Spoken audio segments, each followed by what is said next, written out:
No topo de um arranha-céu financeiro, um milionário acostumado a controlar destinos viu seu império desmoronar em minutos, quando uma invasão digital apagou milhões, como se nunca tivessem existido. Enquanto executivos entravam em pânico e a auditoria batia à porta, a única pessoa que realmente entendia o enigma caminhava silenciosamente pelos corredores, empurrando um carrinho de limpeza. O que ninguém sabia é que aquela faxineira escondia um passado brilhante e uma história de injustiça capaz de virar o jogo em segundos. E quando ela finalmente decidiu agir, a verdade que emergiu foi muito mais perigosa do que um simples roubo. Antes de descobrir como uma faxineira mudou o destino de um milionário em questão de segundos, inscreva-se no canal e prepare-se para uma história de queda, traição e redenção que você não vai esquecer. A cidade do Rio de Janeiro nunca dorme de verdade.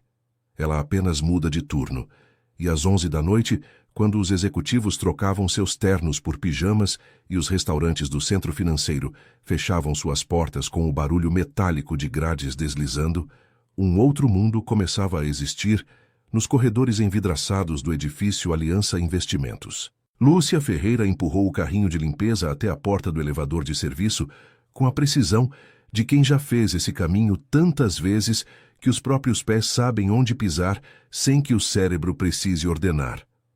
42 anos, cabelos presos num coque apertado, tênis branco de borracha que não fazia barulho no piso de mármore. Ela era para qualquer câmera de segurança exatamente o que aparentava ser. Uma mulher invisível empurrando um carrinho invisível por corredores que ninguém mais queria estar. O edifício Aliança ficava no coração da Avenida Rio Branco, aquele trecho que os jornalistas chamavam de o centro nervoso do dinheiro carioca. 28 andares de vidro espelhado que refletiam o céu nublado do Rio como um espelho mal posicionado, devolvendo uma imagem distorcida do mundo para quem olhasse de baixo. No último andar, onde o ar parecia mais rarefeito e as janelas mostravam a cidade como um tabuleiro de luzes, funcionava o escritório principal de Augusto Cavalcante. Lúcia não tinha permissão para subir até lá sem supervisão. Regra clara, aplicada com a secura característica da empresa terceirizada que a contratava. Mas essa noite era diferente, porque a supervisora Odete havia ligado às 18 horas com voz entaramelada de gripe, dizendo que não viria. E a ordem da empresa era simples. Os andares executivos não podiam ficar sem limpeza, sob risco de multa contratual. Ela entrou no elevador, apertou o botão do 28º andar e sentiu o estômago subir junto com a cabine. O corredor do último andar era diferente dos outros, mais silencioso. As paredes eram revestidas de um material que absorvia o som, e os lustres de embutir criavam uma luz âmbar que transformava o ambiente em algo entre um museu e um aquário. Lúcia foi empurrando o carrinho devagar, ouvindo o leve chiado da roda esquerda que precisava de lubrificação, e começou a trabalhar metodicamente como sempre. Primeiro os banheiros, depois as salas periféricas, por último o espaço central. Havia algo diferente naquela noite, porém. Uma tensão no ar que se percebia não pelo barulho, mas pelo contrário. Um silêncio denso demais, do tipo que existe quando pessoas que normalmente falam estão contendo o que precisariam dizer. Lúcia havia aprendido a ler silêncios ao longo de anos de trabalho noturno, ao silêncio do prédio vazio, leve, quase sonolento, ao silêncio da madrugada avançada, cansado e resignado. E havia o silêncio daquela noite, que tinha a consistência de um problema represado prestes a transbordar. Ela verificou as salas menores com seu ritmo habitual, esfregando superfícies, recolhendo lixeiras, alinhando cadeiras que ninguém havia desalinhado porque ninguém havia sentado nelas naquela noite. Tudo parecia normal até que ela chegou ao trecho final do corredor e viu. A porta do escritório principal estava entreaberta, derramando um fio de luz branca no corredor escurecido. Ela deveria ter passado em frente. Era o que o treinamento mandava, o que a lógica aconselhava, o que qualquer pessoa em sua posição teria feito sem pensar duas vezes. Mas a porta estava aberta, e do interior vinham vozes baixas, tensas, do tipo que se usam quando as palavras são pesadas demais para ser ditas em volume normal. Lúcia parou o carrinho, pegou o spray de limpeza e começou a limpar a moldura da porta vizinha com movimentos lentos e silenciosos. Era uma técnica que ela não havia aprendido em nenhum treinamento. Simplesmente a descoberta, ao longo do tempo, de que a invisibilidade tem suas próprias formas de se manter. Você não para. Você continua o movimento, qualquer movimento, porque uma pessoa parada chama a atenção, que uma pessoa trabalhando não chama. A voz que ela reconheceu primeiro foi a de Augusto Cavalcanti. Ela nunca tinha falado com ele, não da forma como se fala com uma pessoa. Uma vez, 2 meses atrás, ele havia passado por ela no corredor do 20º e dito, sem olhar, "Não toque em nada. Você é paga para limpar, não para existir aqui dentro." Ela havia engolido aquilo como quem engole um comprimido sem água, com a contração forçada da garganta. Mas a voz ela gravou. Agora, essa mesma voz estava tensa, quase irreconhecível. Ela não entendeu tudo o que foi dito. Entendeu o suficiente para sentir o peso do ar mudar ao seu redor.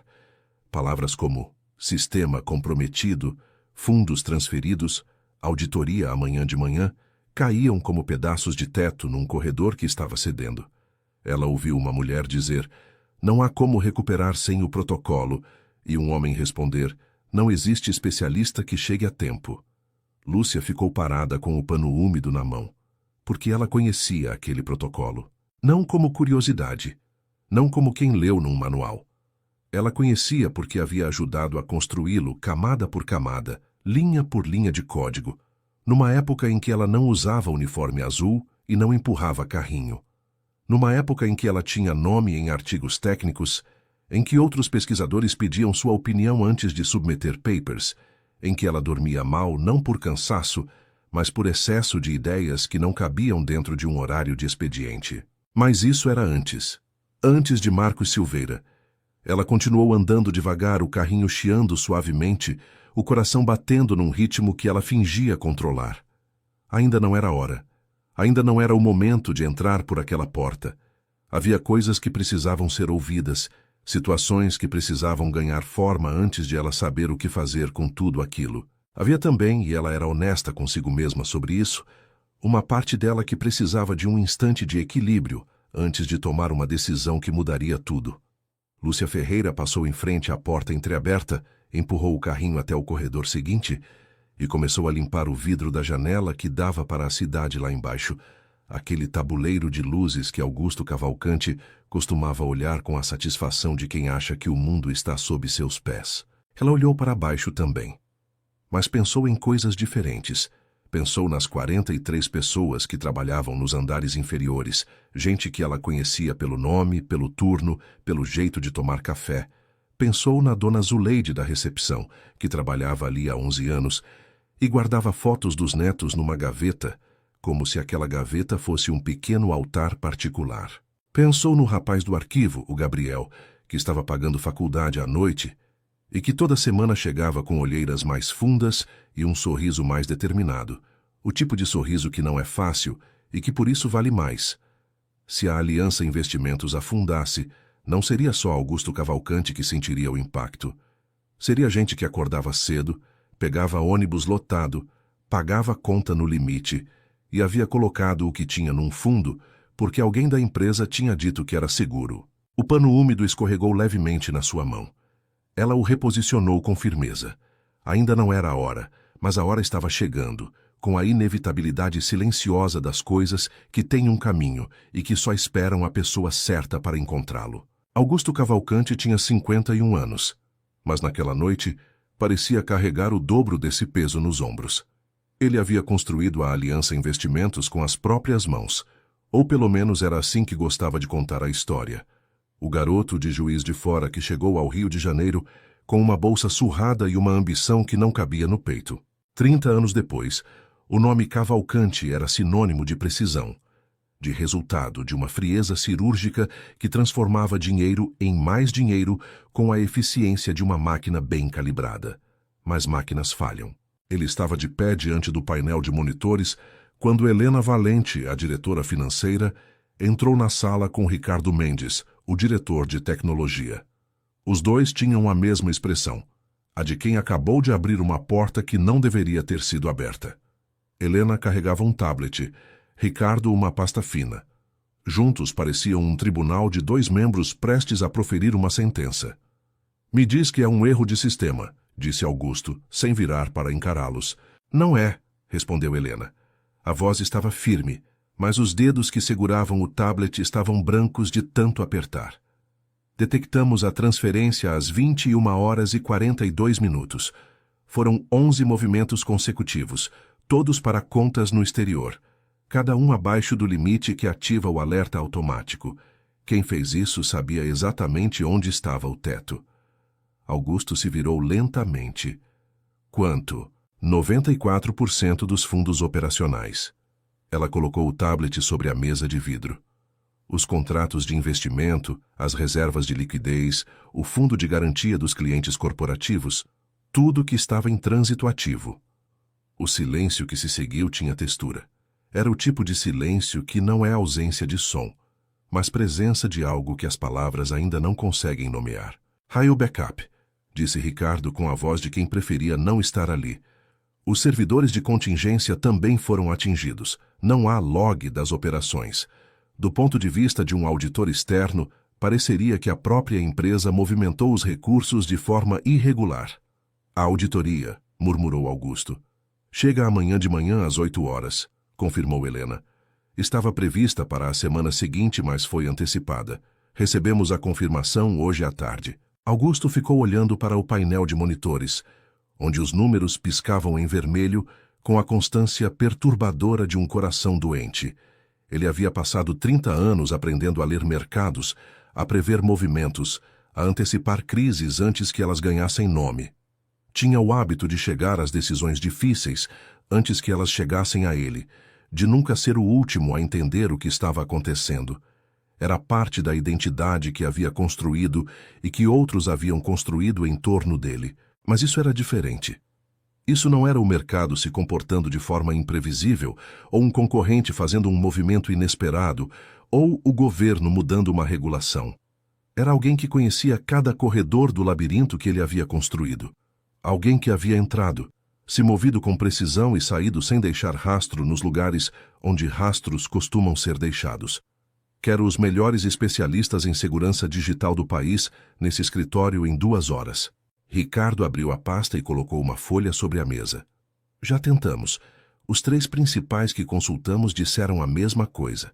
O protocolo de criptografia usado é de nível militar, desenvolvido para grandes corporações.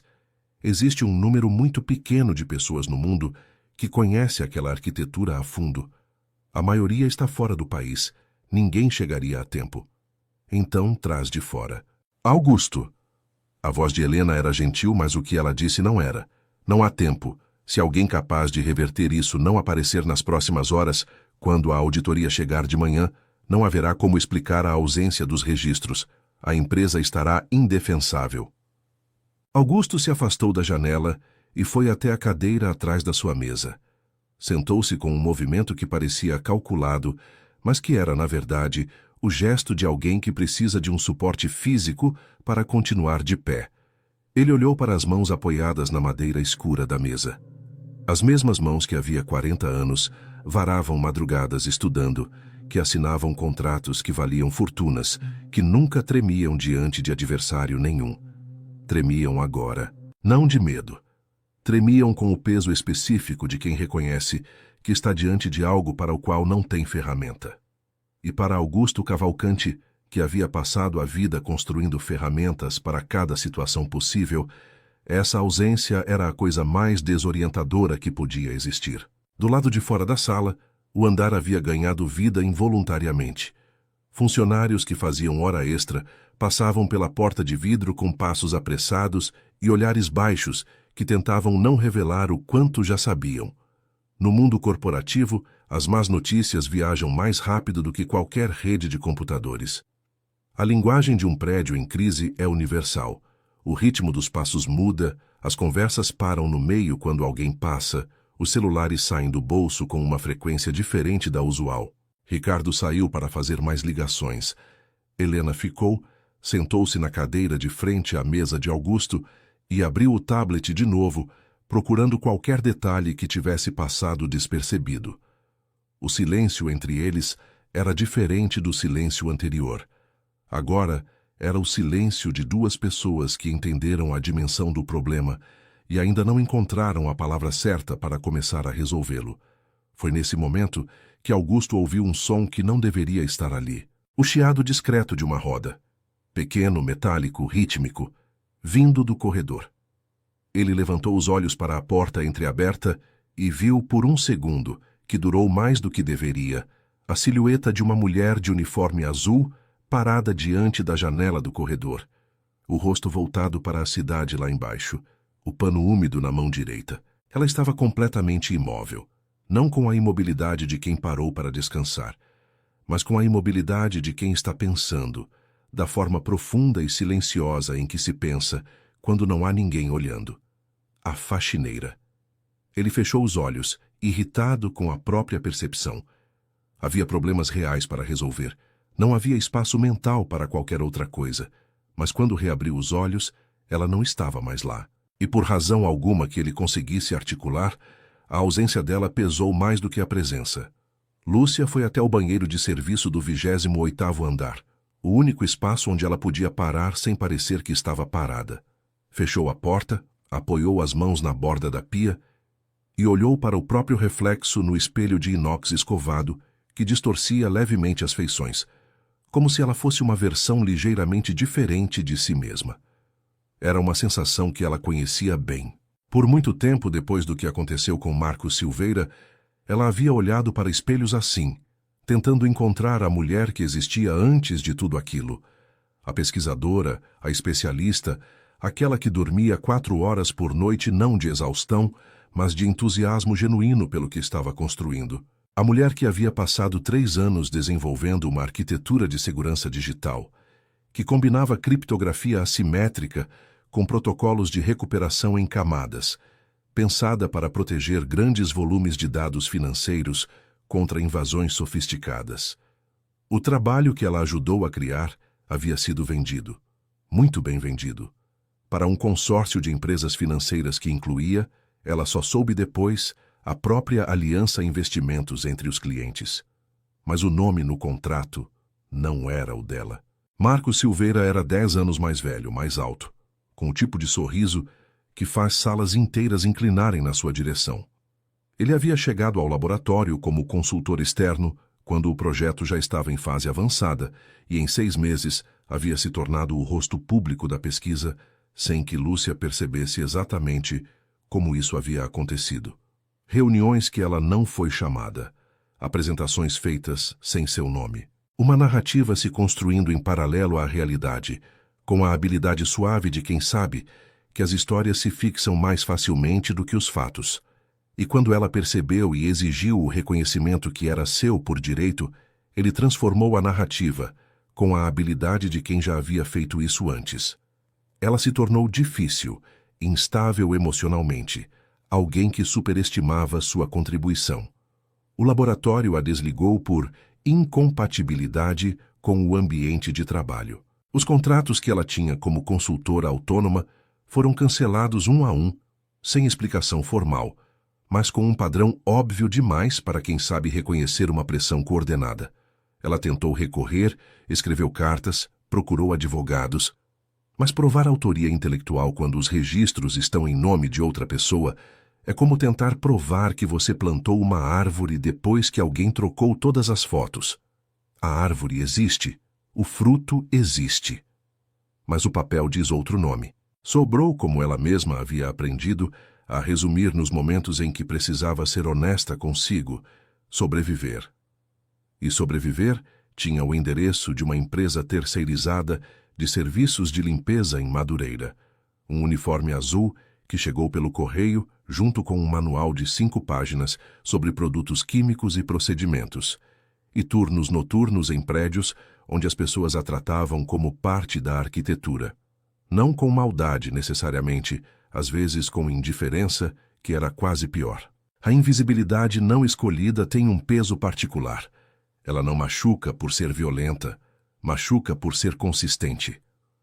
Lúcia respingou água fria no rosto, se enxugou no papel áspero do banheiro de serviço e ficou parada por um momento. Do lado de fora, pelo corredor, chegavam vozes abafadas, o som de celulares vibrando em superfície dura, passos apressados de quem ainda estava tentando encontrar uma saída. Ela conhecia aquele protocolo.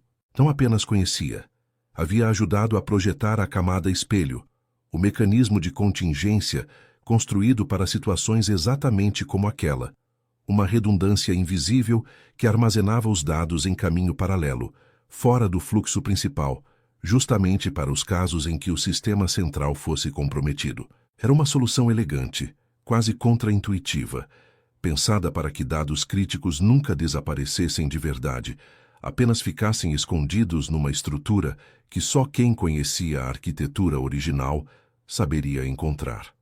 Ela sabia onde estava. A questão era o que fazer com isso. E essa questão carregava mais do que parecia à primeira vista. O pensamento mais simples, o mais fácil, o que chegou primeiro com a clareza de uma sentença óbvia. Deixar. Deixar Augusto Cavalcanti descobrir por conta própria o que significa ter um nome apagado, um trabalho invisibilizado, uma existência ignorada. Deixar que o universo equilibrasse as contas com a indiferença que ele mesmo havia cultivado como estilo de gestão, como postura de vida, como filosofia de como o mundo funciona. Ela havia ouvido o que ele disse no corredor meses atrás. Ela era paga para limpar, não para existir, como se existir fosse um privilégio que precisava ser ganho, e que os critérios para ganhá-lo fossem de alguma forma ligados ao andar em que você trabalhava ou ao tipo de tarefa que suas mãos executavam. Mas havia o outro pensamento, o que chegou segundo, mais pesado, mais incômodo, o tipo que não tem a elegância da lógica, mas que carrega o peso das coisas verdadeiras. Ela havia ouvido Ricardo falar sobre a auditoria. Havia ouvido Helena mencionar os fundos dos clientes. E ela sabia, porque havia passado tempo suficiente nos andares inferiores do edifício Aliança, que por trás dos números havia gente. Investidores pequenos que colocavam as economias de anos num fundo porque acreditavam que era seguro. Funcionários com planos de previdência atrelados. Dona Zuleide da recepção, com seus investimentos modestos, feitos com o cuidado de quem sempre teve pouco e aprendeu a cuidar de cada centavo. Lúcia lavou as mãos mais uma vez, um gesto que não era nervosismo, mas ritual. Uma forma de reorganizar o que estava dentro de si antes de agir a partir desse lugar. Depois pegou o pano, saiu do banheiro, empurrou o carrinho até o final do corredor, parou diante da porta do escritório principal e bateu. 2 batidas firmes. Não eram batidas de empregada pedindo licença. Eram batidas de alguém que tem algo a dizer e escolheu o momento para dizê-lo. Do interior, a voz de Augusto Cavalcanti, áspera e tensa. Não é hora. Lúcia não recuou. Eu sei como recuperar o sistema, disse ela, com a mesma calma com que, 3 anos antes, havia apresentado uma arquitetura técnica para uma sala cheia de especialistas que a ouviam sem saber ainda que estavam diante da pessoa mais capaz da sala. E eu precisaria de acesso imediato aos servidores para começar. O silêncio do outro lado da porta durou exatamente 4 segundos. Então, ela ouviu uma cadeira ser empurrada, passos no piso de madeira e a maçaneta girar. A porta se abriu e Augusto Cavalcanti ficou no vão, os olhos estreitados, a gravata afrouxada, os botões superiores da camisa desfeitos, revelando um homem que estava, pela primeira vez em muito tempo, fora do controle que ele mesmo havia construído como identidade. Ele olhou para Lúcia da mesma forma que, provavelmente, olhava para a maioria das pessoas, de cima para baixo, com a rapidez de quem já tomou uma decisão antes de ouvir o argumento. E o que ele viu foi exatamente o que ela sabia que ele veria. Uniforme azul, carrinho de limpeza, pano úmido, tênis de borracha. Uma mulher que, pela lógica do lugar que ocupava naquele prédio, não deveria ter nada relevante a dizer sobre sistemas de criptografia de nível militar. A diferença entre o que somos e o que parecemos ser é uma das distâncias mais longas que existem. Lúcia havia aprendido isso da forma difícil. O que você disse? A voz era baixa, controlada, mas havia algo nela que tremia levemente, como uma estrutura sob tensão que ainda se mantém de pé, mas que qualquer engenheiro reconheceria como aviso. Eu sei como recuperar os dados do sistema, repetiu Lúcia com a mesma entonação. Conheço a arquitetura de segurança que foi instalada aqui. Sei onde estão os registros que parecem ter desaparecido. Do interior da sala, Helena Valente apareceu atrás de Augusto, o tablet ainda na mão, os olhos indo de Lúcia para o chefe, com uma expressão que misturava ceticismo e desespero. Era uma mistura particular da pessoa que está num cargo de responsabilidade em hora de crise. O ceticismo, porque qualquer solução oferecida fora do canal esperado parece suspeita, e o desespero, porque qualquer solução é melhor do que nenhuma. Ricardo Mendes estava ao telefone num canto, mas havia descolado o aparelho do ouvido e estava ouvindo. Você é a faxineira, disse Augusto. Não era uma pergunta, era quase uma acusação, o tipo de afirmação que serve simultaneamente como identificação e como fronteira. Sou a pessoa que você contratou para limpar seus corredores, disse ela, mas não é o que eu sempre fui. O silêncio que se seguiu foi de um tipo específico. Aquele que acontece quando uma informação entra em conflito com tudo que foi presumido sobre alguém. Era o tipo de silêncio que antecede ou uma risada ou uma reavaliação. Augusto Cavalcanti não era o tipo que ria de situações que não compreendia. Como você sabe sobre a arquitetura do sistema? Perguntou ele. Lúcia olhou para dentro da sala, depois para o corredor, e disse com uma calma que ela precisou trabalhar para manter no tom certo. Não defensiva, não ansiosa, apenas presente. Posso entrar? Foi Helena quem se moveu primeiro, se afastando da porta para abrir passagem. Naquele movimento havia algo instintivo, o gesto de alguém que decide confiar antes que a lógica termine de processar se é sensato fazê-lo. Às vezes, a intuição chega antes dos fatos. Augusto ficou parado por um segundo que foi, pela expressão no rosto, um segundo de guerra interna, e então recuou também. Lúcia empurrou o carrinho de limpeza um palmo para fora da entrada, encostou-o na parede do corredor e entrou na sala executiva de Augusto Cavalcanti pela primeira e única vez como convidada. O espaço era exatamente o que ela havia imaginado, das vezes em que passou pela porta fechada. Grande, impessoal, com a impessoalidade deliberada de quem quer que o ambiente transmita poder em vez de personalidade. A mesa de vidro e aço, o painel de monitores ainda piscando em vermelho, a poltrona de couro atrás de tudo como um trono funcional. Pela janela panorâmica, o rio pulsava lá embaixo, indiferente, com a permanência das cidades que existem, independentemente do que acontece nos andares mais altos. Meu nome é Lúcia Ferreira, ela disse de pé no centro da sala. Há 3 anos eu fazia parte de uma equipe de pesquisa em segurança digital no Instituto Ápice, aqui no Rio. Trabalhei durante 2 anos no desenvolvimento de uma arquitetura de proteção para dados financeiros corporativos. Uma das características centrais do que desenvolvemos era um protocolo de criptografia com uma camada de contingência que chamamos internamente de espelho, onde os dados críticos são armazenados em paralelo, numa estrutura secundária que se ativa quando o sistema principal é comprometido. Ricardo Mendes baixou o celular lentamente. A conversa que ele estava tendo deixou de existir como prioridade. Esse protocolo, continuou Lúcia, foi licenciado para um consórcio de empresas financeiras. A Aliança Investimentos estava entre elas. Eu sei disso porque fui eu quem ajudou a construir a proposta técnica que justificou o licenciamento.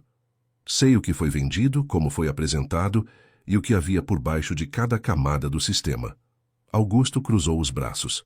Se você ajudou a construir, seu nome deveria estar nos documentos. Meu nome não está em nenhum documento, ela disse sem amargura, com a precisão de um fato que ela já havia tido tempo suficiente para aceitar como parte da realidade, mesmo que não como parte da justiça. Fui desligada do projeto antes da etapa de licenciamento, por motivos que não vêm ao caso agora.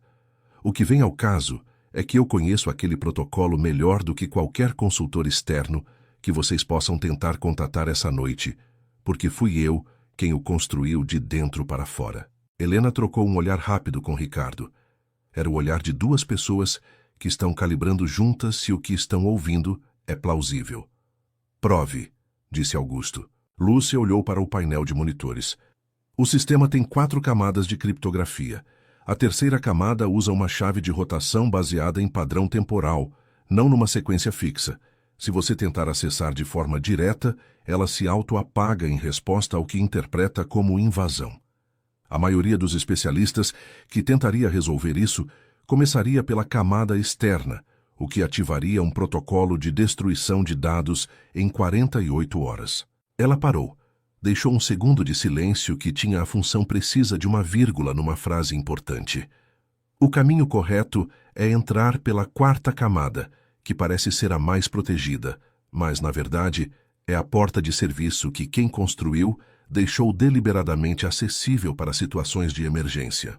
O silêncio desta vez foi diferente dos anteriores. Era o silêncio de pessoas que estão recalibrando o que vem diante delas, refazendo em tempo real uma avaliação que havia sido formada sem dados suficientes.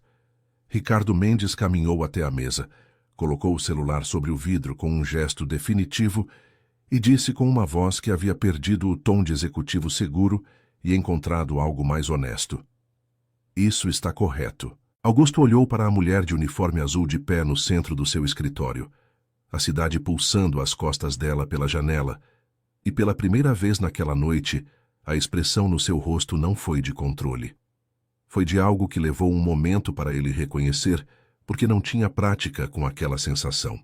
Era espanto, e debaixo do espanto, invisível mas presente, algo que levaria mais tempo para ele nomear. Reconhecimento de um erro que havia durado 2 meses, 1 noite e 30 décadas de premissas que nunca foram examinadas. A sala de servidores da Aliança Investimentos ficava no 12º andar, num espaço refrigerado que zumbia constante como um órgão vivo. As prateleiras de equipamentos se estendiam em fileiras paralelas sob a luz fria dos painéis de LED, e o ar tinha aquele cheiro seco e levemente metálico que Lúcia havia aprendido a associar, nos anos do laboratório, com um certo tipo de concentração. O tipo que não admite distração. O tipo que ela havia sentido falta, sem saber que estava sentindo. Augusto acompanhou pessoalmente. Ricardo também. Helena ficou no 28º, gerenciando as ligações que não paravam. Investidores que de alguma forma já haviam ouvido rumores, assessores jurídicos, o presidente do conselho que queria informações de 20 em 20 minutos. O mundo corporativo sangrava em tempo real, e ela era a enfermeira que tentava estancar tudo ao mesmo tempo com as mãos e o talento que tinha. Lúcia sentou-se na cadeira de trabalho diante do terminal principal, como quem ocupa um lugar que havia ficado vazio no intervalo entre 2 versões da mesma vida. Havia um técnico de plantão, o Vitor. 26 anos, óculos redondos, expressão de quem havia passado as últimas 2 horas entre o pânico e o cansaço. Ele ficou parado ao lado dela com os braços cruzados, não por hostilidade, mas pela postura instintiva de alguém que ainda não decidiu se confia num elemento que apareceu de forma inesperada no cenário de uma crise. Eu vou precisar de acesso root ao terminal secundário, disse Lúcia, os olhos percorrendo a disposição dos equipamentos com uma familiaridade que ela não precisou fingir. Aquelas prateleiras, aquele layout, eram uma versão ligeiramente mais cara do que ela havia trabalhado no Instituto Ápice. Mas a lógica era a mesma. A lógica ela havia ajudado a escrever. E lógica é a única coisa que permanece coerente, independentemente de quantas vezes alguém tente apagar o rastro de quem a criou. Vitor olhou para Ricardo, que olhou para Augusto, que fez um gesto mínimo de cabeça. A hierarquia funcionando mesmo em hora de crise. Lúcia começou a trabalhar. Os primeiros 10 minutos foram de mapeamento. Ela percorreu o sistema com uma atenção que era diferente da atenção de quem procura. Era a atenção de quem reconhece. Como uma pessoa que entra num quarto escuro que já foi o seu quarto e sabe exatamente onde estão as paredes. Onde fica o interruptor, quais tábuas do assoalho rangem quando pisadas no lugar errado. Seus dedos se moviam no teclado num ritmo que não era urgente, mas era preciso. E esse ritmo em particular fez Ricardo soltar um ar baixo e controlado de tensão represada. Augusto ficou de pé. Havia algo no ato de sentar que parecia inadequado naquele momento, como se sentar fosse uma admissão de que o processo levaria mais tempo do que ele estava disposto a aceitar. Ele ficou encostado na prateleira mais distante, os braços cruzados, assistindo. Havia passado 30 anos aprendendo que o silêncio é uma posição de poder, que quem fala primeiro no silêncio revela o tamanho do que não controla. Mas naquele momento o silêncio era diferente. Ele era o espectador, e a mulher de uniforme azul sentada diante do terminal era quem segurava o curso dos acontecimentos. Havia algo humilhante nisso, se ele escolhesse enxergar assim. Mas havia também, e ele percebia isso com a clareza incômoda das revelações que chegam na hora errada, algo que era simples e inegável: competência. Ele havia passado 30 anos rodeado de pessoas competentes que ele havia contratado, promovido, mantido. E nunca havia cogitado que a pessoa mais capaz num determinado problema pudesse estar num andar diferente do que o 28º. Aqui, disse Lúcia. Na tela surgiu uma estrutura de diretórios que não estava visível na interface padrão. Uma árvore de dados que parecia impossível onde havia, parecia nada. Era elegante, pensou ela, involuntariamente, com o tipo de admiração que os criadores sentem pelo próprio trabalho quando o encontram depois de tempo. A estrutura estava exatamente como havia sido projetada, invisível para quem não soubesse que existia, completamente íntegra para quem soubesse onde olhar. Vítor se inclinou para a frente, os óculos deslizando levemente no nariz. Isso é um repositório paralelo. A camada espelho, disse Lúcia, ativa desde a instalação do protocolo. Todos os registros de transação, logs de operação, histórico de acesso, estão aqui. Cada movimento que alguém fez nesse sistema nas últimas 72 horas está arquivado nessa estrutura, inclusive as transferências da noite de hoje. Ricardo passou uma mão pelo cabelo.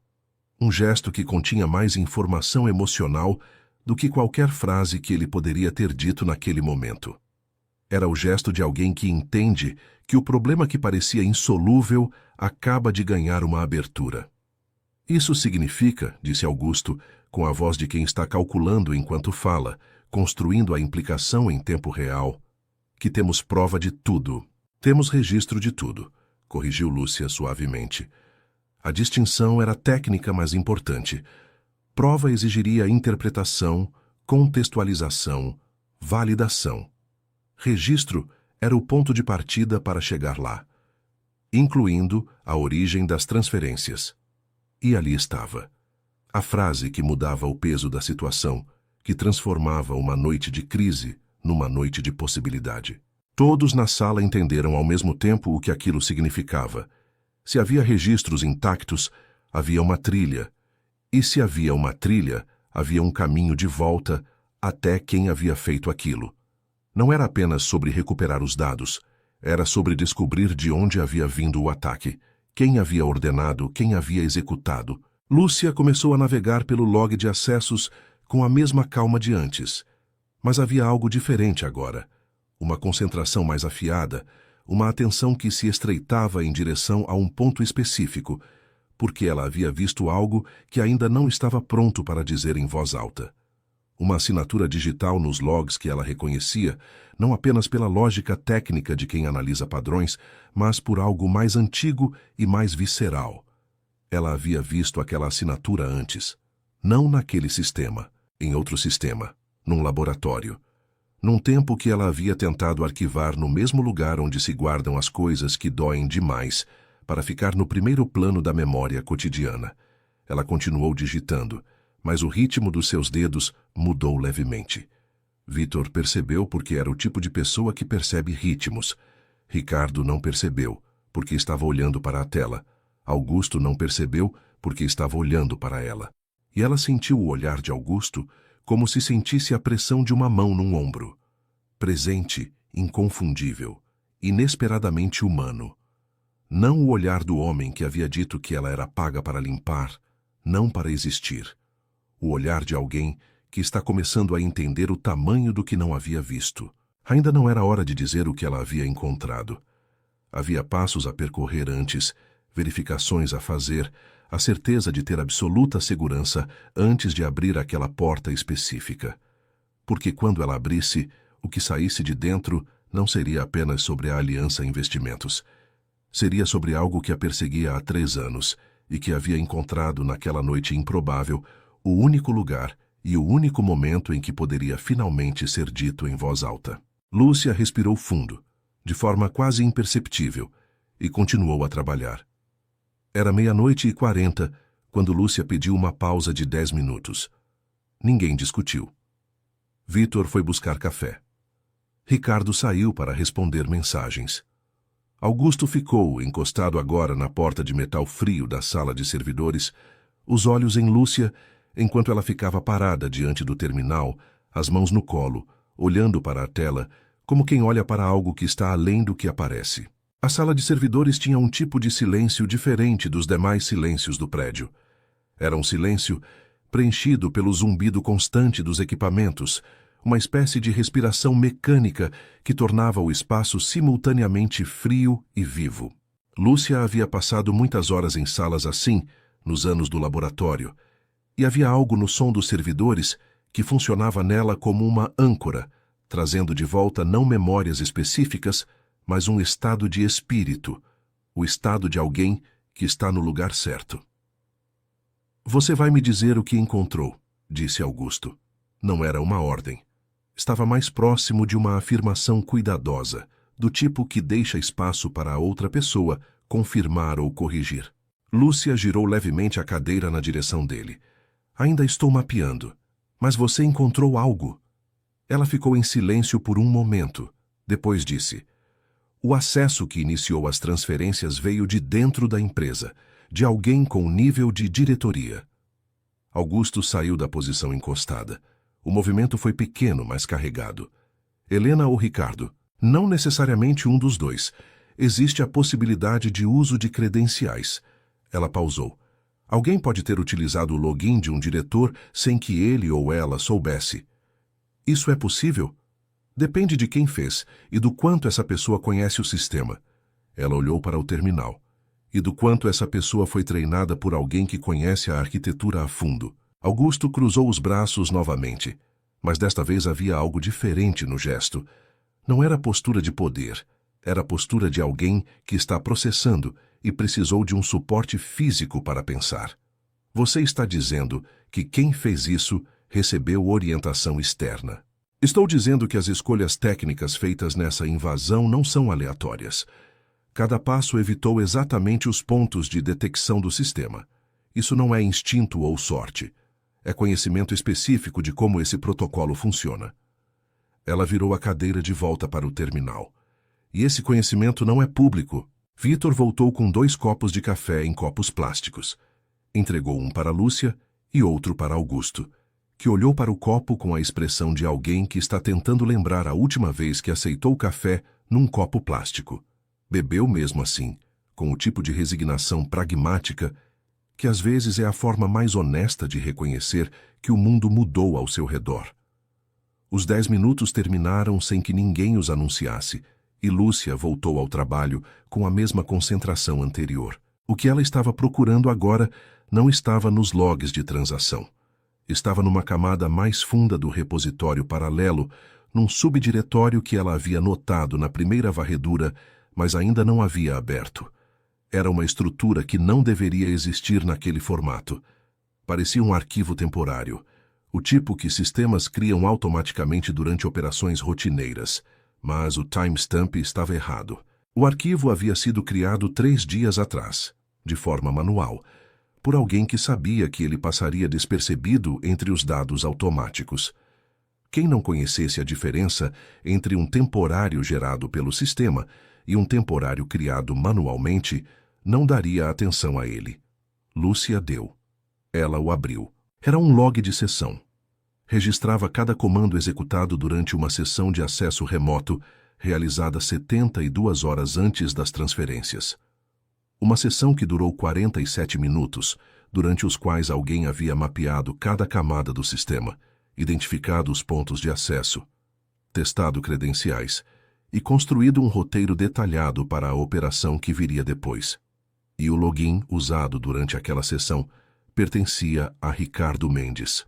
Lúcia ficou parada por um momento, olhando para os dados.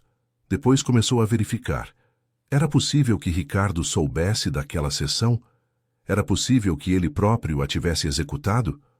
O timestamp a colocava numa segunda-feira, entre 10 da manhã e 11 da manhã, horário em que o sistema de controle de acesso do prédio registrava Ricardo na reunião mensal de diretoria, que durava das 9 ao meio-dia, em outra sala no andar abaixo.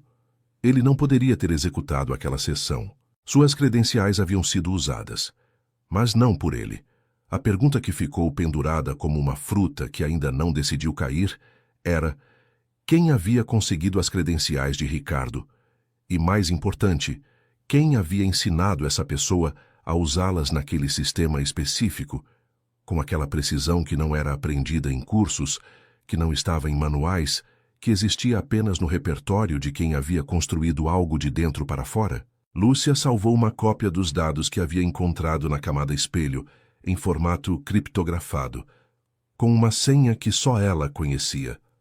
Era um gesto instintivo, de alguém que aprendeu da forma mais dura que provas podem desaparecer de um momento para o outro, que o mundo tem jeitos de apagar o que não quer que apareça e que a única proteção real é criar redundâncias que sobrevivam à vontade dos outros. Depois se virou para Augusto e disse: "Eu preciso falar com você e com o Sr. Mendes, juntos, agora." A expressão de Augusto foi de um homem que está acostumado a convocar pessoas para conversas difíceis, não a ser convocado por elas. Havia uma estranheza naquilo que ele estava sentindo, não desconforto, mas o tipo de reorientação que acontece quando as referências mudam. A mulher de uniforme azul que havia batido na sua porta horas atrás havia se tornado, no intervalo de uma madrugada, a pessoa mais importante daquele prédio. "Vou chamar Ricardo", disse ele. Ela assentiu. "Antes de chamar, eu preciso que o senhor confie em mim por mais alguns minutos. O que eu vou mostrar vai mudar a direção de tudo que vocês estavam pensando até agora." Ricardo Mendes entrou na sala de servidores com a postura de quem está acostumado a crises. Era o seu trabalho, afinal. Quando o sistema falha, o diretor de tecnologia é a primeira pessoa que todos olham, e ele havia passado 12 anos naquela cadeira, aprendendo a manter o rosto composto, enquanto o mundo digital ao seu redor pegava fogo. Mas o que ele viu quando entrou na sala era diferente das outras crises. Lúcia havia organizado os dados na tela do terminal de forma limpa e legível. O tipo de apresentação que não precisa de explicação longa, porque os fatos falam com a clareza objetiva dos números. O log de sessão estava aberto, com o timestamp, as credenciais usadas, e o endereço de origem do acesso remoto. Ricardo leu a primeira linha e seu rosto, tão treinado na compostura, passou por uma sequência rápida e involuntária de expressões que nenhum treinamento consegue ensaiar. Confusão genuína, depois reconhecimento, depois algo que era ao mesmo tempo alívio e pavor. O alívio porque o que estava na tela mostrava que não era ele. O pavor porque mostrava o quanto alguém havia chegado perto. "Esse acesso não fui eu", disse ele. "Eu sei", respondeu Lúcia. Augusto ficou em silêncio ao lado da prateleira mais próxima. "Eu estava na reunião de diretoria", continuou Ricardo, agora com a voz de quem está reconstruindo sua própria linha do tempo, passando mentalmente por cada detalhe de uma segunda-feira que até poucos minutos atrás era apenas mais uma segunda-feira da sua memória profissional. Das 9 ao meio-dia, tem registro de presença, tem ata assinada, tem a lista de participantes. 12 pessoas podem confirmar onde eu estava. Ele apontou para a tela. Esse acesso começou às 10h08. "Alguém usou suas credenciais sem sua autorização", disse Lúcia. Ela clicou para a próxima tela. "E fez isso com um nível de precisão que indica treinamento. Essa sessão de mapeamento, feita 3 dias antes das transferências, seguiu um roteiro que vai contra a lógica óbvia do sistema. Quem não conhece a arquitetura tentaria entrar pelas camadas externas. Essa sessão foi diretamente para o núcleo, pelo único caminho que não dispara alertas." Ricardo ficou olhando para a tela com uma atenção que foi se transformando em algo mais pesado à medida que ele ia absorvendo o que estava vendo. O núcleo não é documentado em nenhum manual interno. Nem eu tenho o mapa completo dele. Eu sei que existe, sei para que serve, mas os caminhos de acesso específicos foram mantidos em documentação restrita. Eu sei, disse Lúcia novamente. E agora havia chegado a hora. Ela respirou fundo, não porque precisasse de coragem, mas porque o que vinha a seguir era o tipo de coisa que se diz uma vez e não se desfaz. Era uma porta que, aberta, ficaria aberta para sempre, e que, do outro lado, trazia não apenas a solução de um problema presente, mas o rearranjo de uma história que durava 3 anos. O roteiro técnico que essa sessão seguiu é idêntico ao protocolo de mapeamento que foi desenvolvido no Instituto Ápice durante a fase de testes do sistema, disse ela. Não é similar, é idêntico. Usa os mesmos atalhos, a mesma sequência de verificações, o mesmo padrão de movimentação entre camadas que era usado internamente quando estávamos testando vulnerabilidades antes da versão final. Silêncio. Isso significa, disse ela, que quem guiou essa invasão tem acesso ao protocolo de testes, não ao protocolo final que foi licenciado e que qualquer empresa contratante poderia ter. Ao protocolo de testes que nunca foi publicado, nunca foi registrado formalmente, e que existia apenas nos registros internos do Instituto Ápice e nas memórias de quem trabalhou naquele laboratório. Ricardo se virou lentamente para Augusto. Isso é material que não deveria existir fora do Instituto. Não deveria, concordou Lúcia. Mas existe. E eu sei como ele saiu de lá. Ela pausou e nessa pausa havia 3 anos de um peso que ela havia carregado em silêncio. O mesmo caminho pelo qual meu nome saiu dos registros do projeto. A afirmação pousou no centro da sala com a gravidade de algo que reorganiza tudo ao redor. Augusto se afastou da prateleira e se aproximou da tela. Não de forma apressada, com o passo deliberado de alguém que sabe que está se movendo em direção a uma informação que vai exigir dele uma resposta que não é apenas profissional. Marcos Silveira, disse ele. Não era uma pergunta. Era o resultado de um raciocínio que ele havia feito em silêncio enquanto ouvia tudo, conectando o nome que estava nos documentos de contratação do protocolo com o que Lúcia havia acabado de descrever. Lúcia olhou para ele com uma expressão que continha surpresa controlada. O senhor conhece o nome. Conheço o trabalho. A proposta técnica que a Aliança Investimentos assinou para a implementação desse sistema foi apresentada por Marcos Silveira como pesquisador responsável do Instituto Ápice. Augusto olhou para Lúcia com uma atenção diferente das anteriores, como se estivesse refazendo mentalmente toda a conversa daquela noite com um dado novo e mais verdadeiro. Se o trabalho original era seu, era meu e de mais 2 pessoas que também foram desligadas antes do licenciamento, disse ela. Marcos Silveira apresentou o projeto como de autoria exclusiva dele, e com o protocolo de testes nas mãos, que nenhum terceiro deveria ter, ele seria capaz de mapear qualquer sistema que usasse nossa arquitetura como se estivesse andando dentro da própria casa. Ricardo bateu levemente com o punho fechado na beira da prateleira. Ele sabia exatamente onde estavam as vulnerabilidades que nenhum auditor externo encontraria. Mas havia uma coisa que ele não sabia, disse Lúcia. E pela primeira vez naquela noite, havia algo na sua voz que não era apenas calma técnica. Era algo mais antigo e mais humano, o tipo de certeza que se constrói não em laboratório, mas em 3 anos de silêncio obrigado, de portas fechadas, de invisibilidade imposta que nunca conseguiu apagar o que ela sabia. Ele não sabia que eu tinha construído uma camada de proteção adicional que não estava no protocolo de testes. Uma trava de emergência que criei depois que percebi que o sistema poderia ser explorado por quem conhecesse os protocolos internos. Onde está essa trava? Perguntou Augusto.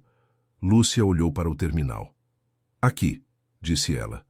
A trava de emergência não era um mecanismo simples. Era exatamente aquilo que o nome sugeria. Uma estrutura projetada para o pior cenário possível, quando o sistema havia sido comprometido por alguém que conhecia seus pontos fracos melhor do que qualquer invasor aleatório. Lúcia havia construído aquela camada nos últimos dias da sua participação no Instituto Ápice, quando já sentia que algo estava errado, mas ainda não tinha nome para o que estava vendo. Havia sido um ato quase instintivo, o tipo de coisa que um engenheiro faz quando a lógica profissional entra em conflito com uma intuição que ainda não se articula em palavras, deixar uma saída de emergência que só ela sabia que existia. A trava funcionava de uma forma contra-intuitiva. Em vez de bloquear o acesso ao sistema, ela permitia que o invasor se movesse, acreditando que estava no controle, enquanto ao mesmo tempo iniciava um protocolo silencioso de rastreamento e congelamento progressivo dos recursos movimentados. Cada transferência realizada era registrada numa cadeia de verificação que tornava os fundos impossíveis de acessar no destino final sem uma chave de liberação que existia em apenas um lugar. No protocolo original de Lúcia. Se eu ativar isso agora, disse ela com os dedos pairando sobre o teclado, as transferências ficam congeladas, o dinheiro não some, fica preso numa estrutura de custódia técnica até que as autoridades e a auditoria consigam acessar e verificar os registros. Ricardo ficou boquiaberto de uma forma que ele claramente tentou controlar e não conseguiu completamente. Por que isso não estava no protocolo que nos foi entregue? Porque foi criado depois, disse Lúcia simplesmente. E por que o protocolo que vocês receberam foi apresentado por alguém que não tinha acesso ao que eu desenvolvi após o meu desligamento? Augusto ficou em silêncio por um momento. Depois, se você ativar isso, qual é o risco? Era a pergunta certa. Ela havia esperado por ela. Nenhum para os fundos ou para os clientes, disse ela. O único risco é para quem fez isso, porque a trava também fecha o acesso remoto ao sistema. Quem estiver conectado a partir de fora, tentando monitorar ou ajustar os movimentos, vai se ver subitamente cortado e sem como reverter o processo. E se essa pessoa tentar acessar fisicamente? Perguntou Ricardo. Sem a chave de liberação não há o que fazer. Lúcia olhou para a tela. A estrutura de custódia está encriptada com um protocolo de dupla autenticação que exige a minha assinatura digital mais uma verificação de autoridade regulatória. Ninguém desfaz isso sem minha participação ativa. Augusto ficou andando devagar por 1,5 metros, ida e volta, o movimento de um homem que está tomando uma decisão que sabe que não pode ser desfeita. Lúcia o deixou andar. Havia aprendido em anos de trabalho com pessoas que tinham poder real sobre sistemas e dinheiro, que algumas decisões precisam ser tomadas pelo caminho físico, não apenas pelo mental. Faça, disse ele finalmente. Lúcia digitou a sequência de ativação com a mesma precisão com que havia feito tudo naquela noite. Não havia hesitação nos movimentos, não havia drama. Era técnica pura, aplicada com a certeza de quem conhece cada implicação do que está fazendo. A tela apresentou uma confirmação em texto simples, sem alarme, sem animação, sem o tipo de efeito que se vê em filmes sobre hackers. Apenas uma linha: protocolo de custódia ativo, operações externas congeladas. Vitor, que havia ficado em silêncio na última meia hora num canto da sala, soltou um ar que era metade suspiro e metade algo que ele não deixou virar palavra. Ricardo ficou olhando para a tela por um momento longo, depois se virou para Augusto com uma expressão que era finalmente de alívio, misturado com algo que ainda precisaria de tempo para encontrar o nome certo. A auditoria vai ter registros. Temos uma trilha completa. Temos o congelamento dos recursos. Falta uma coisa, disse Lúcia. Os dois homens olharam para ela. A prova física de que foi Marcos Silveira quem guiou isso. Tenho a assinatura técnica no sistema. Tenho o mapeamento idêntico ao protocolo interno, mas um advogado competente poderia argumentar coincidência. Ela pausou. Precisamos de alguma coisa que o coloque fisicamente nessa operação. A sala ficou em silêncio por um momento. Era o tipo de silêncio que acontece quando um problema que parecia resolvido apresenta sua última camada. Então Augusto olhou para o teto da sala de servidores, como se estivesse fazendo um mapa mental do prédio, e disse algo que surpreendeu a todos ali. A Teresa. Quem? Perguntou Ricardo. Teresa, da recepção do 13º. Ela é obcecada com câmeras desde que houve um incidente de patrimônio 2 anos atrás. Augusto estava falando mais rápido agora, com a energia de alguém que acabou de conectar dois pontos que pareciam separados. Ela comprou, com dinheiro próprio, câmeras de segurança adicionais para cobrir o estacionamento e a entrada de serviço. Disse que as câmeras da empresa tinham pontos cegos. A TI nunca integrou ao sistema principal, porque eram equipamentos dela, não da empresa. Lúcia levantou da cadeira pela primeira vez em mais de uma hora. Se essas câmeras gravaram o estacionamento nos últimos dias... E se Marcos Silveira esteve neste prédio? Completou Ricardo, entendendo. Estaria registrado num sistema que ele não sabia que existia. Augusto estava já com o celular na mão, discando. Era 1h da manhã. Teresa da recepção ia acordar com a ligação do chefe, que nunca havia lembrado seu sobrenome, pedindo um favor que ela nunca imaginou que alguém pediria. E as câmeras que ela havia comprado com o próprio salário, por teimosia e senso de responsabilidade, poderiam ser a última peça de um quebra-cabeça que começara 3 anos antes num laboratório de pesquisa, onde uma mulher teve seu trabalho apagado por um homem que achava que invisibilidade e inexistência eram a mesma coisa. Não eram. Teresa Alencar chegou ao prédio às 2h30 da manhã, com o cabelo mal penteado, jaqueta jogada por cima do pijama e uma expressão que era metade assustada e metade resoluta. Tinha 48 anos, 20 dos quais havia passado em recepções de empresas que continuamente subestimavam o que ela ouvia, o que via e o que guardava. Augusto a encontrou no térreo e, pela primeira vez em muito tempo, houve um embaraço genuíno na forma como ele se apresentou. Teresa, obrigado por vir. Ela olhou por um segundo com a expressão calibrada de alguém que está verificando se a urgência é real. Depois assentiu e foi direto ao ponto. As câmeras ficam no meu armário aqui da recepção. São 3 unidades, cada uma com HD próprio. Eu faço backup manual toda semana. Quando foi o último backup? Ontem à noite, antes de ir embora. Ela já estava abrindo o armário atrás do balcão da recepção. O que vocês estão procurando? Augusto explicou de forma resumida. Teresa ouviu sem interromper, com a atenção de quem sabe que cada detalhe pode ser relevante. Depois pegou o HD externo com a delicadeza de quem carrega algo que custou sacrifício pessoal e disse: Vamos lá. No 12º andar, a sala de servidores havia ganhado mais pessoas. Helena havia descido quando soube dos desenvolvimentos. O advogado interno da empresa, acionado por ela, apareceu de terno, mas sem gravata, com a expressão de quem havia sido arrancado do sono, mas havia lembrado no caminho de ser profissional. Um assessor de comunicação que ninguém havia chamado formalmente simplesmente apareceu, instintivamente, como acontece com certos profissionais quando sentem que uma narrativa está sendo escrita. Lúcia estava sentada ao terminal com o HD externo conectado, navegando pelo arquivo de câmeras, com a sistemática de quem já fez isso antes. O estacionamento do subsolo tinha cobertura de 2 ângulos, a entrada de serviço tinha um terceiro. Teresa havia instalado tudo pensando em pontos cegos e havia feito isso bem. Que datas? Perguntou Lúcia. Augusto olhou para Ricardo. Ricardo disse: A sessão de mapeamento foi segunda-feira. As transferências foram hoje, mas o acesso remoto pode ter começado ontem à noite. Segunda, quarta e ontem, disse Lúcia. Ela foi direto para esses períodos. A busca durou 19 minutos.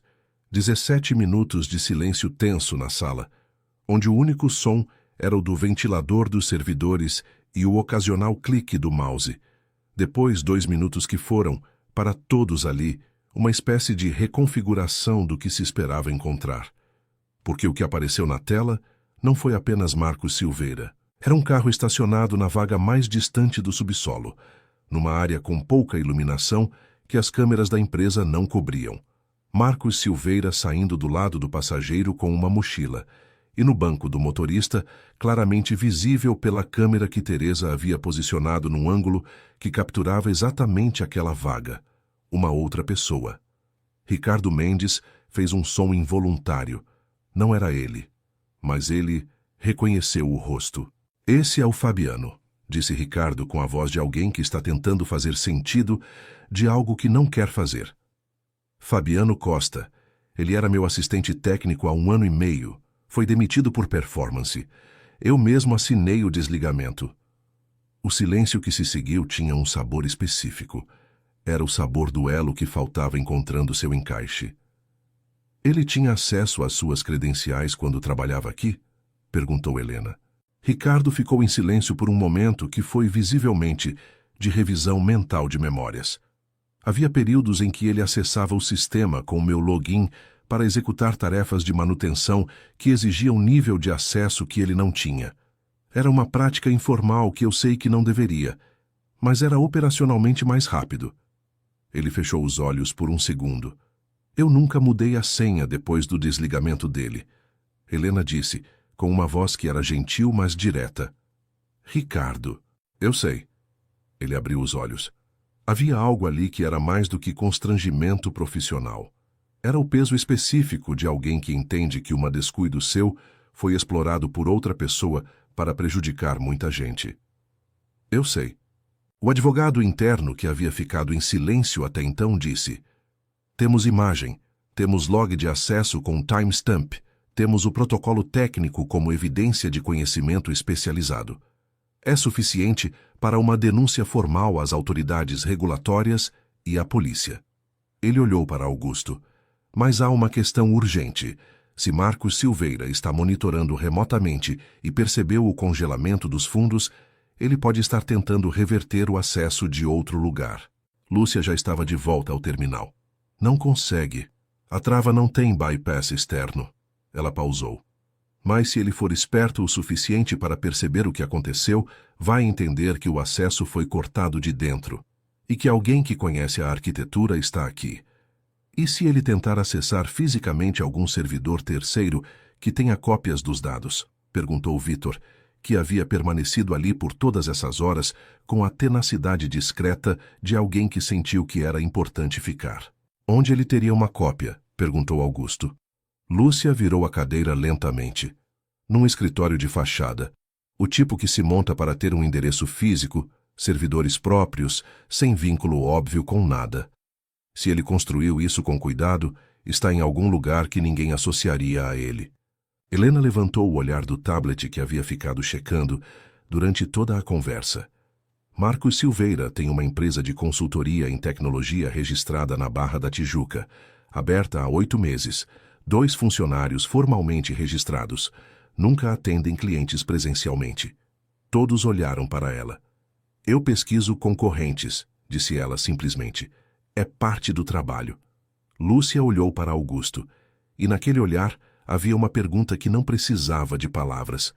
E agora? Augusto Cavalcante, que havia passado 30 anos acreditando que controlar a situação significava ser a pessoa com mais informação e mais poder na sala, ficou olhando para a mulher de uniforme azul, sentada no terminal dos servidores da sua empresa, e entendeu com a clareza tardia das revelações que importam, que o controle que ele havia perseguido a vida inteira tinha um sabor diferente quando a pessoa que o detinha era aquela que ele havia tratado como invisível.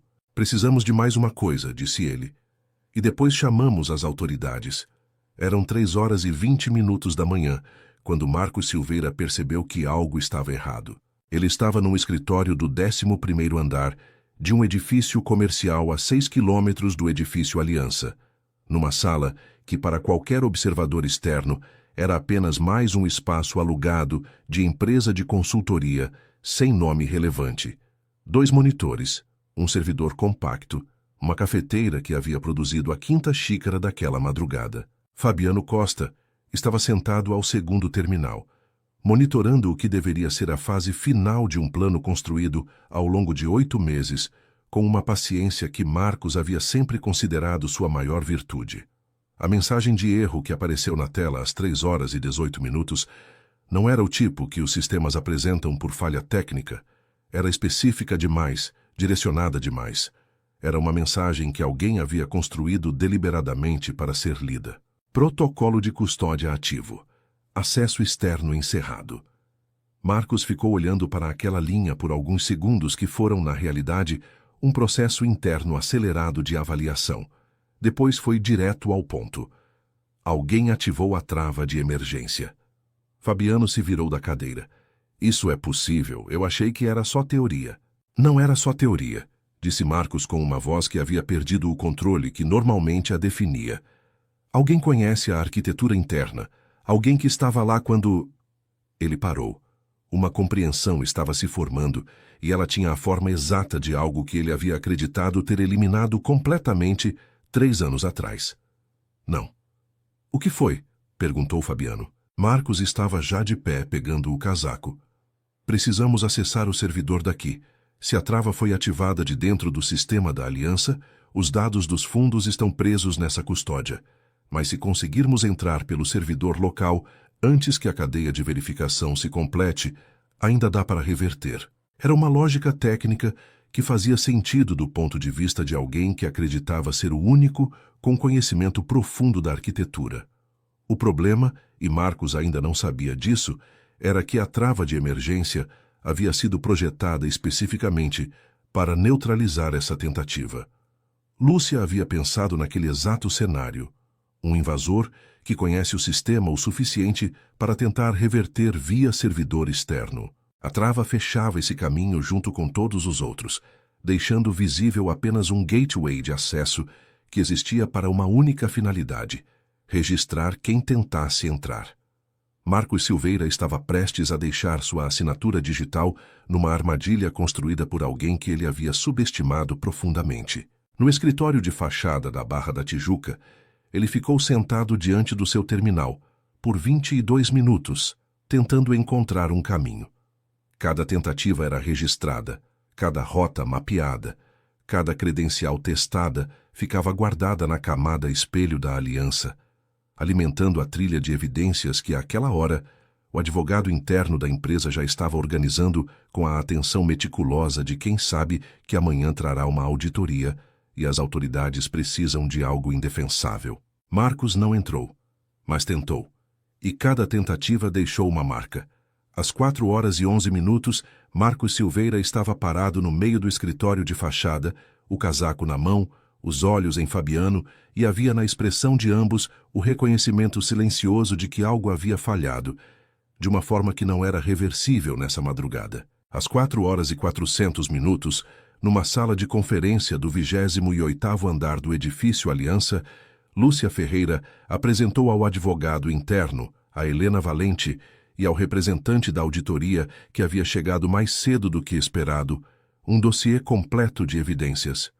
Os logs da camada espelho, a sessão de mapeamento com as credenciais de Ricardo, as imagens das câmeras de Teresa mostrando Marcos Silveira e Fabiano Costa no estacionamento do subsolo e o registro das tentativas de acesso remoto feitas horas antes, todas apontando para o mesmo endereço IP, registrado no endereço do escritório de consultoria de Marcos. A auditoria ficou em silêncio por um tempo que foi, para Augusto Cavalcante, o silêncio mais longo da sua vida profissional.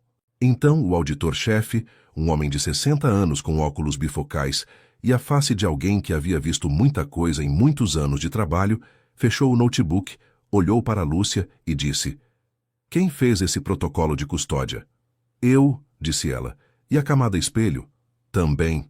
Ele assentiu com a parcimônia específica de quem está confirmando internamente algo que acabou de entender. "Eu trabalho com sistemas financeiros há 30 anos e nunca vi uma arquitetura de recuperação desta sofisticação ser executada em tempo real, em condição de emergência, por uma única pessoa." Ele a olhou. "Quem é você?" Lúcia ficou em silêncio por um momento, não de hesitação, mas do tipo de silêncio que precede uma resposta que levou tempo demais para ser dita. "Sou a pesquisadora que construiu esse sistema", disse ela. "Meu nome é Lúcia Ferreira." Augusto Cavalcante estava parado ao fundo da sala. Ele havia ficado em silêncio por muito tempo, ouvindo, vendo, recompondo, com cada novo dado apresentado, uma imagem de mundo que havia sido construída, sobre premissas que ele nunca havia questionado, porque nunca precisara questionar. A mulher de uniforme azul que ele havia dito que era paga para limpar, não para existir, havia passado a noite anterior salvando tudo que ele havia construído em 30 anos. Não por obrigação, não por contrato, não pelo tipo de lealdade que se compra, mas pela razão mais simples e mais difícil de reconhecer, porque era certo. Porque havia gente que dependia disso. Porque ela era, fundamentalmente, alguém melhor do que as circunstâncias pelas quais havia passado. E Marcos Silveira, que havia construído uma carreira sobre o apagamento do nome alheio, estava prestes a descobrir que os registros que ele pensava ter eliminado eram, na verdade, apenas invisíveis para quem não sabia onde olhar. Como Lúcia sempre foi. Como ela nunca mais seria. 3 semanas depois, o escritório do 28º andar do edifício Aliança estava diferente. Não na arquitetura, não nos móveis de vidro e aço, que Augusto Cavalcante havia escolhido com a frieza calculada de quem quer que o ambiente comunique poder antes que qualquer palavra seja dita. O que havia mudado era mais difícil de localizar e mais impossível de ignorar. Havia uma segunda mesa de trabalho instalada diante da janela panorâmica e atrás dela sentava uma mulher que usava agora um blazer cinza escuro no lugar do uniforme azul, mas que olhava para a cidade lá embaixo com a mesma intensidade contemplativa de quando a cidade era apenas algo que ela via de baixo para cima, da calçada para o espelhado. Lúcia Ferreira havia aceitado o cargo. Não imediatamente. Augusto havia feito a oferta na manhã seguinte à crise, quando as autoridades ainda estavam no prédio, quando a auditoria estava em pleno andamento, quando havia câmeras de TV na calçada lá embaixo, tentando entender o que havia acontecido na maior gestora de investimentos da Avenida Rio Branco. Ele havia feito a oferta naquele momento específico porque havia aprendido em 51 anos de existência que os momentos de clareza são raros e que adiar uma ação correta por timing conveniente é uma forma elegante de covardia. Diretora de tecnologia, havia dito ele, autonomia total sobre a área, reconhecimento público da autoria do protocolo e um acerto retroativo de remuneração referente ao uso da sua arquitetura nos últimos 3 anos. Lúcia havia ficado em silêncio por um tempo, que não foi de hesitação, mas de verificação interna. O tipo de pausa que se faz quando uma oferta é boa demais para ser aceita reflexivamente e precisa ser examinada com a mesma atenção que se examina qualquer outro sistema antes de confiar nele. Eu aceito o cargo, havia dito ela, com uma condição. Qual?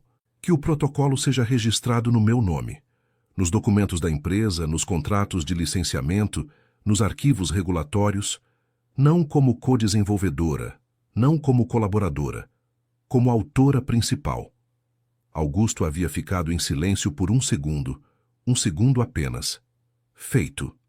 O reconhecimento público veio na forma de um comunicado da empresa, de uma entrevista ao jornal especializado do setor financeiro que cobria a aliança há anos, e de um registro formal nos documentos de licenciamento do protocolo. O nome Lúcia Ferreira apareceu impresso onde deveria ter aparecido 3 anos antes, com a irredutibilidade dos fatos que finalmente encontraram seu lugar na linha correta da história. Marcos Silveira havia sido confrontado com as evidências pelas autoridades regulatórias 2 dias depois da crise. O escritório de fachada na Barra da Tijuca foi lacrado. Fabiano Costa prestou esclarecimentos formais. Havia um processo regulatório em andamento, com documentação suficiente para que o desenrolar fosse longo e irrefutável. O dinheiro dos fundos, graças ao protocolo de custódia de Lúcia, permaneceu intacto e foi liberado sob supervisão da auditoria na mesma semana. Nenhum cliente perdeu 1 centavo. Ricardo Mendes havia passado por uma semana difícil, aquela espécie de semana que acontece quando você percebe que uma negligência sua foi usada para prejudicar muita gente.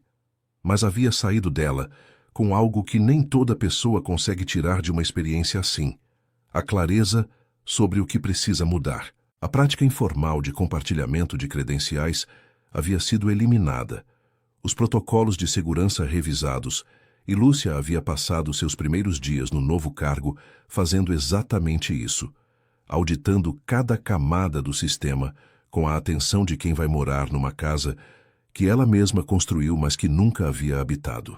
Teresa Alencar recebeu um cartão presente de um restaurante bom, assinado à mão por Augusto Cavalcante, com uma linha que dizia simplesmente: "Obrigado pela visão que os outros não tiveram."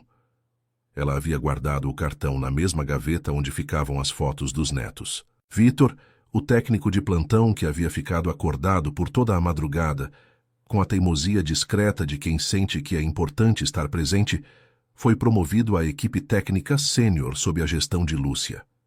Ela havia pedido isso especificamente, porque havia reconhecido nele a qualidade mais subestimada que existe num profissional: a capacidade de prestar atenção quando todo mundo está em pânico. Naquela manhã de terça-feira, 3 semanas depois, Lúcia estava de pé diante da janela do 28º andar, com uma xícara de café que havia buscado ela mesma na cozinha coletiva, do mesmo jeito que todos faziam. A cidade lá embaixo tinha a mesma configuração de sempre: tráfego, prédios espelhados, a geometria caótica e esplêndida de uma metrópole que nunca para.